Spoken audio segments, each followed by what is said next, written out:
Hello, welcome to another day in the arena. It's me, and these are the adventures of young CGB, which are built around free-to-play, a free-to-play account. And because we just hit our first Patreon goal, this will now be a regular show with uploads daily to the channel. So if you are a huge fan of the free-to-play content, then this is here for you. So, logging in after a weekend away from the game, let's see what we got. Over here it says I have a pack. I was given 30 packs. I don't know how or why. I think it has something to do with my content creating. But I definitely didn't get told why I received these packs. And we're leaving them alone. We're not touching them. Some of you already knew that. I did talk about it in other videos, but some people might be seeing this for the first time. Gotta let them know. So we're leaving those alone because not everybody gets those. So looking at the rest of what's going on, I also still haven't had the deal 100 damage quest to unlock the other decks. So we're waiting for that to show up. So I've got attack with 30 creatures, cast 20 white or black spells, and cast 30 white or black spells. It sounds like a black-white deck would be perfect for questing today. This is what I'm going to do for the daily uploads. I was doing it every couple of days. For the dailies, I'm probably just going to pick some quests. I'm going to work on crushing them and then move on. There's a second Healer's Hawk. Before I do that, though, I'm always going to look to upgrade my deck a little bit and see if there are some cards that fit in. Let's see. The Paladin of Atonement didn't impress me. We don't have that many ways to deal damage to ourselves, and even as a rare, I don't think it's that good of a card. I think I'd rather have Healer's Hawk as a consistent life gain source to trigger other things in the deck. But we'll see. That may have to come out as well if it's not powerful enough. I've seen Ajani's Welcome do very good things in this deck. And it does have a good amount of synergy with several other cards. I'm usually very critical of cards like Ajani's Welcome because they don't do anything on the board and they are a card in your deck. But like a card in your deck could be a creature that could attack or block is usually my thinking to explain that a little better. But at the same time, let's give it a shot. I like Seal Away a lot better than Nightmare's Thirst, even if it does play with the life gain elements, since a lot of our life gain comes from actually attacking with lifelink. I don't think we want that, and I think that an Ajani, which we opened in one of our packs, can definitely make it into the deck. It's very fun to play with such cards. A Settle the Wreckage is a really good surprise out of an aggressive deck when they don't expect it. Playing Settle the Wreckage is awesome in a control deck, but can be even better in a deck that just the opponent will not play around Settle the Wreckage in. Also, Inspiring Commander is interesting because you gain life and draw a card when a creature enters the battlefield. I think I cut it from the deck before. I might give it another try today just because I'm interested in trying some different things. Cast Down's a very good removal spell. I could probably play some in the deck. I'm just looking, because I also opened a lot of new cards. Midnight Reaper is a zombie knight that deals damage to me, and I draw a card when creatures die. Drawing cards is very good. I don't know if it's going to work with the rest of the deck, though. I'll have to have a think about it. And I'll try to keep it quick as I proceed to take longer. Yes, I know. I've been told this before, but I will try at least to move through this at a reasonable pace. So one more time, let's go through. I think the Healer's Hawk is, well, a solid card and a good combo with the Pridemate, too low impact. I think that Knight's Pledge is too optimistic. I think a Cast Down and a Seal Away can team up, but I don't think we need the good old Child of Night anymore. I think we've moved past that. And I still love the Bloodletter, still love flying in the early days of your Magic experience. Not enough people seem to play around flying or play enough things to deal with flying, so it's usually a good place to be. And then looking up the line, I guess I don't really ever want to draw two Ajani's Welcome. I'll just run a single one, and that will be my black-white deck for the day. And let's go do some quests. I'm just going to do my quest deck in free play, not in any events. I'm not interested in paying entry fees to do questing. I'm interested in playing entry fees when I can play a really good deck, a deck that I know I can compete with. This is a fun deck, and you will win some games, but without the matchmaking algorithm, it might be very hard if you get paired against very good decks. The matchmaking algorithm works in free-to-play, but to my knowledge, it pairs you with deck space, like based on deck strength in regular play modes, but in events it doesn't do that, and you could end up playing against a deck with all the rares and mythics, where your card quality disadvantage from being free to play will be much more pronounced. You'll feel it more, is what I'm trying to say there. Let's go ahead and lead on a Bishop Soldier.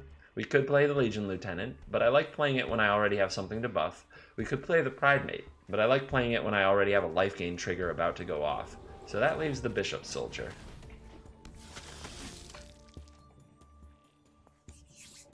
Dimir, a Guild Gate from the opponent. Is it Guild Gate? Perhaps some kind of a Grixis control. I think that this is where we play our Pridemate and start growing it as soon as possible.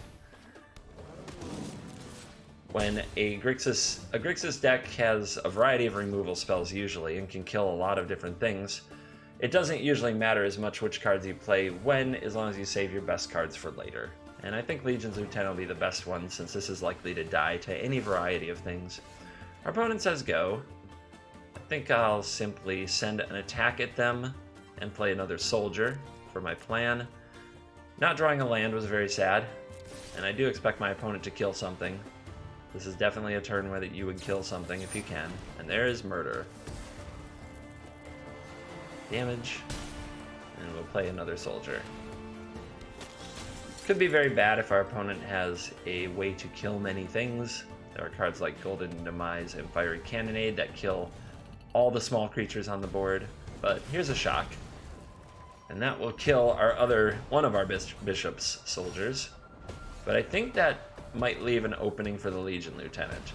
Playing shock on our opponent's turn, since it's an instant, may be a sign of a little bit of impatience. But let's see.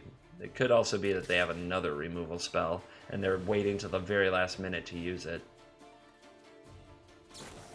A blink of an eye, returning the Bishop Soldier to our hand. Alright, that doesn't kill it. It just makes our turn, or it just makes the beatdown take a little longer, as we now have to recast this. Fortunately for us, and this isn't actually very fortunate, we don't have cards we can play otherwise anyway. And there's a Whisper Agent, which I think is going to flash in and ninja block the Legion Lieutenant, just like we saw by the assassin in the tutorial, flashing in all their assassin creatures to block. But that does mean our opponent is unlikely to have any more kill spells, or they wouldn't throw their creature into the way. So here we go. They did Surveil, which means they look at the top card of their library and decide whether or not to keep it, and they kept it. That's probably bad for us. And now Notion Rain lets them Surveil for 2, look at their top 2, keep 1, choose what to keep, and then draw. Let's see if they kept one of the cards and they put the other in the graveyard. So they have at least one card that they wanted here, which is likely to be another removal spell of some kind. So at this point in the game, we've become very unlucky. We're officially in the unlucky territory, where we're 13 cards deep with 2 land. It's getting pretty obscurely unlucky, but it happens. The good news is we still have all these spells to cast if we do draw the land. We could draw them at any time, and when we start drawing them, we may have a lot more spells to cast than our opponent. Alright, our opponent is not tapping the Guild Mage. What's this do? Target creature doesn't untap and Surveil 2. We drew a land. Let's get going. We're still going to attack. If the opponent wants to block, that's fine. Oh, it looks like they want to kill something instead. Alright, there's a murder. So we could seal away this Guild Mage, or we could play more creatures. And I think that sealing away this Guild Mage is actually a pretty fine play. Obviously it's a Surveil deck, and the longer it sits on the battlefield, the more value it generates. Now this is a little thing, but it is a Magic 101 thing. When the opponent makes a play like this, where they're going to Surveil 2, let it resolve. I could play the Seal Away right now in response to exile this card, but when they play an effect that just lets them look at the top card of their library or draw cards and make decisions, it's often right, especially if they have no mana available, to let it resolve. Because what they might do is they might see another House Guild Mage, and they might decide, well, I already have one, so I'm going to put it in the graveyard. and then you seal it away, and then they don't have that, and they don't have the one that they put in their graveyard. Nightveil Predator is hexproof. That is a problem. The good news is we have Settle the Wreckage if we ever get the mana for it. I think it's time to play our Resplendent Angel. Our opponent hopefully will have spent most of their murders and kill things by now. And we get the sweet animation. If the opponent attacks, I never block. But no, they're not out of removal just yet. They also have Vraska's Mighty Contempt, but they only have one card left in their hand, and we have 6. If we can get the time, and with life gain we should, to cast all our cards, we can still win this game. There is a Sanctum Seeker. We'll put down this Cleric. It will gain 4 life when it enters the battlefield and be a 3/2 body.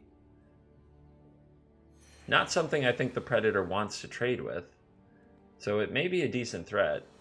And is our opponent's last card just another kill spell? It is.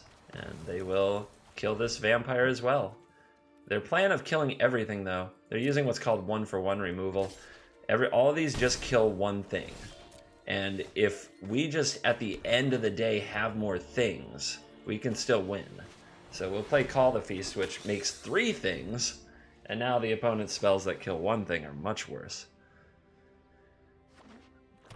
And the opponent drew another land. That is good for us. At this point, we're at a point in the game where their lands aren't helping them as much. Now we'll play Sanctum Seeker, which says whenever a vampire attacks, lose 1, gain 1. If you're used to my other videos, you probably notice I talk through things a lot more in these videos. It's because they're new player focused. You may not be a new player, but you might also be new to the cards, and perhaps it'll be helpful to you. I try to keep a reasonable pace of play, but there's plenty of times where I have to stop and talk about some cards. Well, we already saw this Notion Rain. Our opponent will once again look at their top 2. They will decide. They will decide if they want them or not. If they don't want them, they put them in the graveyard and they draw 2 more cards, but they have to take 2 damage. So they really need the right spells. It looks like they kept one of them, so I'm expecting this Sanctum Seeker to die. It must be something that can kill the Sanctum Seeker, or I would never keep it. Oh, they kept an Enigma Drake, which has 9 power. Oh my goodness. So its power and toughness are equal to the number of instant or sorcery cards in the graveyard. That's why it has 9 power. And now the opponent's not attacking anymore. We could hold up Settle the Wreckage, but since they're not attacking, it's unlikely we'll get to use it. Let me distract myself for a hot minute. Let's shoot some lightning off over here. Okay. So what was I doing? Oh yeah, let's play the Ajani's Pridemate. When we attack with these, the triggers will cause the Pridemate to grow very large. We're also unlikely to attack with our Sanctum Seeker.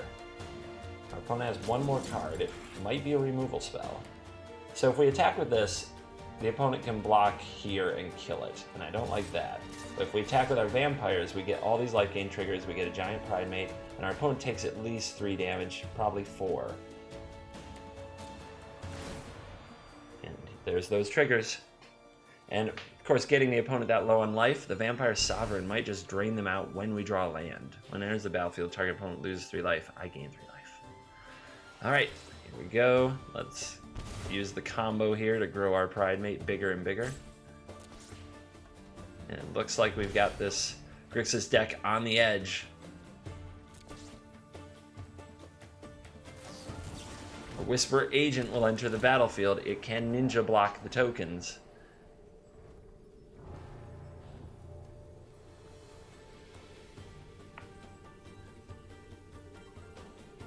So we're likely to lose all of our tokens.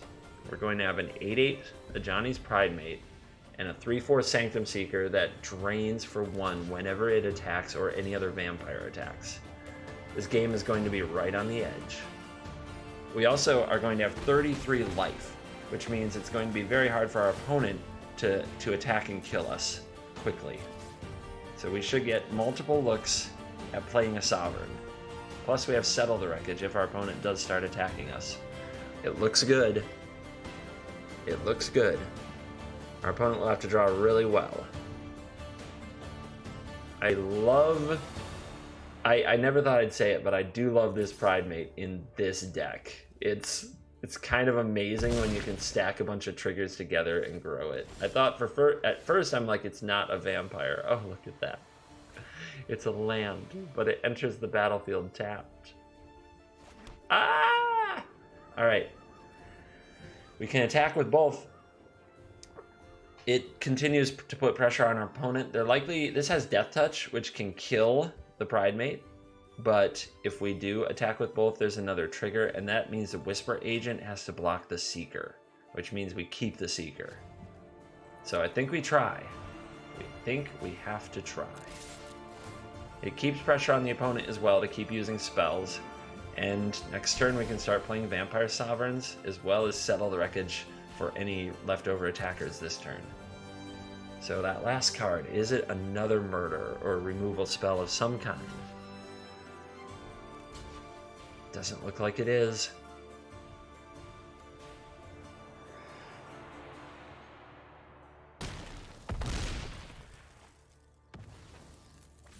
Okay. Your turn. It is a shock, perhaps? A lightning strike. That will kill the Seeker at the last moment. Our opponent is at 2. Their Drake has 10 power. They draw off the top. What is it? It is a Nicole Bolas, the Ravager. Do they have enough mana to flip it as well? This mythic rare is amazing. It's 7 mana to exile, then return to the battlefield transformed. I think our opponent has 6. We're also going to have to discard a card. Holy cow. Alright, resolve.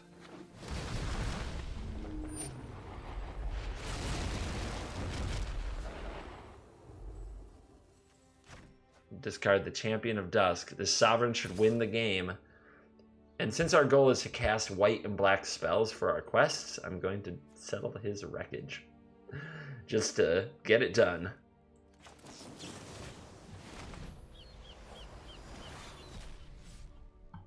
Gotta do your quests. It's not bad manners anymore. It's just the grind. It would have been bad manners in paper, but here it's the grind. All 3 sovereigns. What a troll job. Just taunting me, but there we go. Ah, yes. That was an excellent game. We were stuck on 2 lands for a very long time, but we stayed in it. Our opponent wasn't able to get enough pressure on us to beat us in that time period, and now here we go. Look at that. Sapperling Swarm, a new deck. Let's go have a look. What cards did we get? What cards did we get? We got some fungal infections. Those are pretty nice. They can be. Certain decks. 3 Sapperling migrations are very good if we ever build a green-white token deck as well, so that's nice. Vicious Offering, it's all a good removal spell. Sapperds.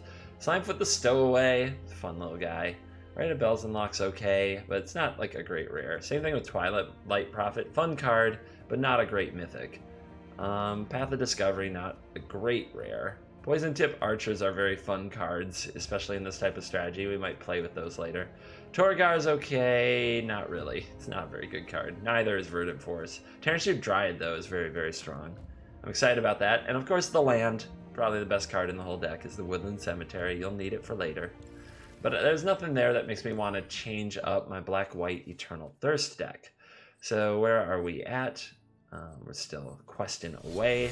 Let's go get it.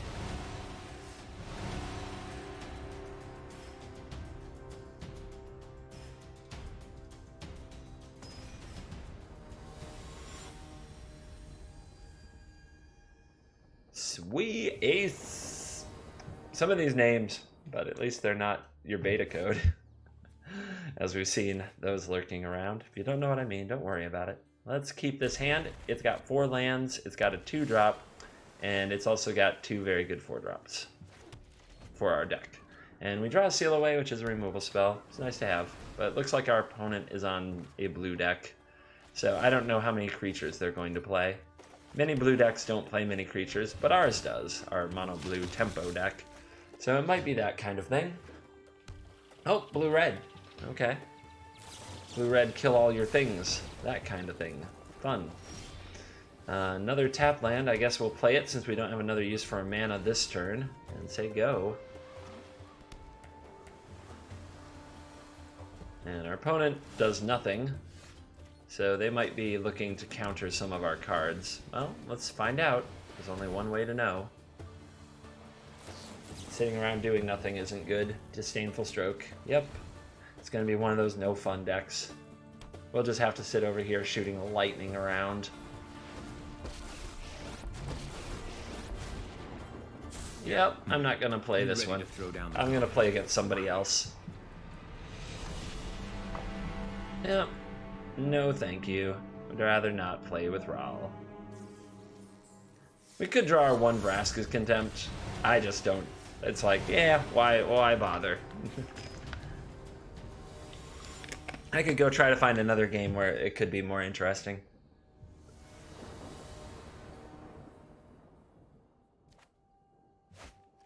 Alrighty, that's more interesting. Actually, it's very similar to the last hand, so we'll see if our opponent is another blue counter all your things, kill all your things, play my planeswalker, dirtle, dirtle, dirtle, or not. I do enjoy playing that strategy, so I'm not mad at the opponent for doing it. However, playing against it, especially with what I would call the starter decks, is not my idea of fun. It's probably the worst experience that I can think of for Magic, and I'm sympathetic to those who go through it, so I don't mind. I don't mind stepping away from it myself. And it looks like we're gonna play red, which is interesting to play against with a life gain deck. Red does have powerful cards. It's not like free that you get to win. And our opponent's starting the game the same way, just trying to kill everything we have. I think maybe everybody else got the kill X many creatures quest and they're taking it super literal. Alright, there we go. Let's see how they do about these 3 tokens. Will it be Goblin Chain Whirler to kill the tokens? Goblin Instigator. It's a good matchup with the tokens. At least they have kind of 2 bodies to take on the 3 bodies. Let's play our Sanctum Seeker and attack.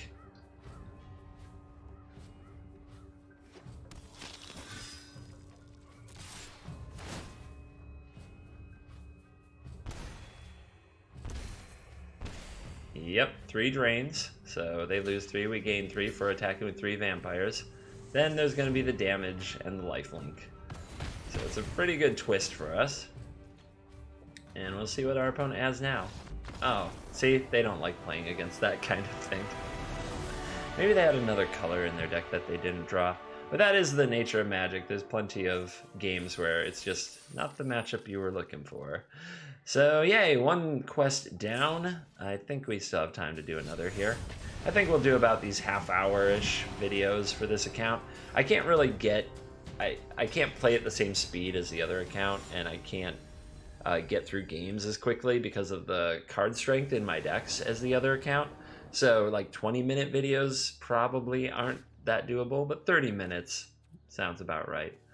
This is an interesting hand because it's all 3 drops, which means it's a pretty bad curve, but we do have the lands we want, and I do have a rare, which I'm eager to try.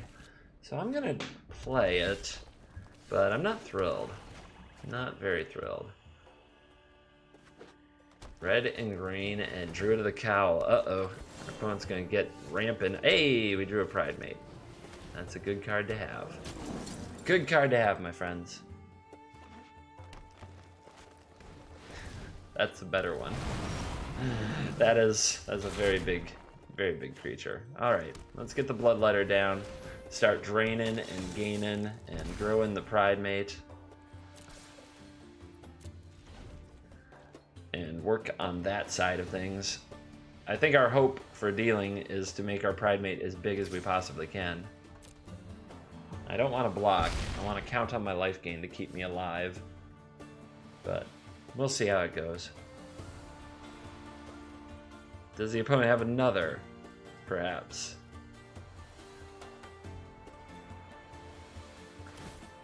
Oh, they need to play a non-land spell, so they have to pay 2 more mana to lightning strike this, I'm guessing. Yep, it's been that kind of day.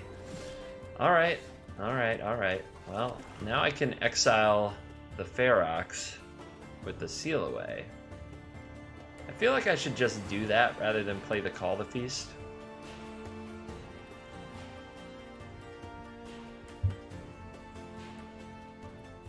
Let's make sure we do it right. I wouldn't want the auto tapper to screw up, so I'm going to pre-tap those lands to make sure I have white mana available afterwards. And there we go. Sealed away. Take that. Let's see what other big monsters are here. Okay. Been a rare and mythic day. Alright. Fun. Let's go ahead and call the frickin' feasties and hold up on D. Well, maybe I'm supposed to keep attacking no matter what. It's like I don't really want to trade this until I play the Reaper next turn. If I'm not going to block with it, I should attack with it. Yep. Alright. Our opponent could have like a Carnage Tyrant or another big dinosaur, and if they do, they have a good draw. We don't. You can't say too much about that. Alright, here I think I start chumping away with my tokens. Oh. That's kind of free. Our opponent could kill a token with a removal spell, but I'd welcome that. So this is sort of a... It's better than the chump block, and we gain 3 life because we block with 3 tokens. Alright, let's see what happens. Okay. Yeah. We took 7, gained 3. I don't think that was too bad. I'm actually pretty happy about that. I think the opponent didn't think I'd make a play that way. But I'm a pretty patient one. Alright, so we've seen the enemy. The alpha seems to be what they have. They don't have another dinosaur to back it up right now. Not right now. So let's set up. Let's play our Midnight Reaper. We can draw some cards, and let's play another Bloodletter. And let's hold up on defense. And we can make some blocks and possibly stay in this game.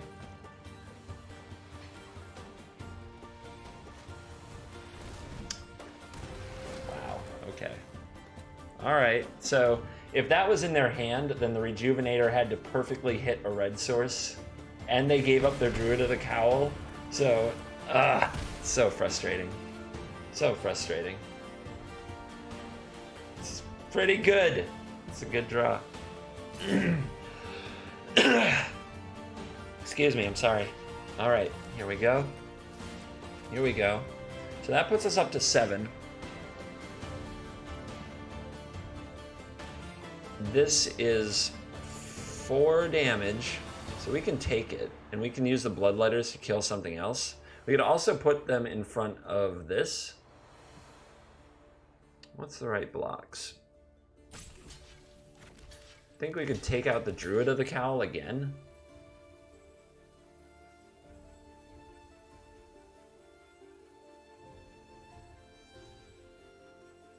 Yeah.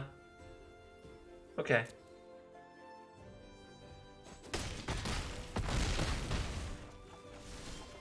And we get to keep those creatures. And it's good that we drew a land here, because now we can play our Legion Lieutenant and our Vampire Sovereign, which gives us a lot of power and toughness on the board. We're at 6. If we attack with both of these, our opponent falls to 5. Then we untap. We're going to have to block with this. So we're going to have this alive. So if I block here, and I block here, I'm at 6. It takes me to 1. If our opponent has any other dinosaur, I die. But if I untap with this, and my lieutenant lives, but something has to chump block is the problem. So I'm trying to find the line where I win the game on the following attack. And I think I have to go for it. I lose if my opponent has one more dinosaur. If I block here, and I block here, I take 1, 2, 3, 4, 5, I go to 1. And then I untap and I attack with 1, 2, 3, 4, 5, 6, 7, and that's enough to win. What if I attack with 1 and get them at 8? Yeah, I would have to have all of these next turn to be able to do what I need to do. Yeah, that doesn't work. Alright, this is what we gotta try. We've gotta try it. If our opponent has a dinosaur, a burn spell, a removal spell, we lose. We're hoping that they have lands in their hand. And that's not very likely. Other cards that wouldn't help them would be more elves. More elvish rejuvenators, more druids of the cowl. It all depends what's in their deck.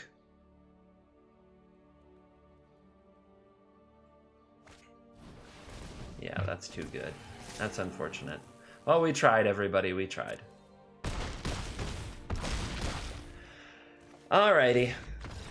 Yeah. It's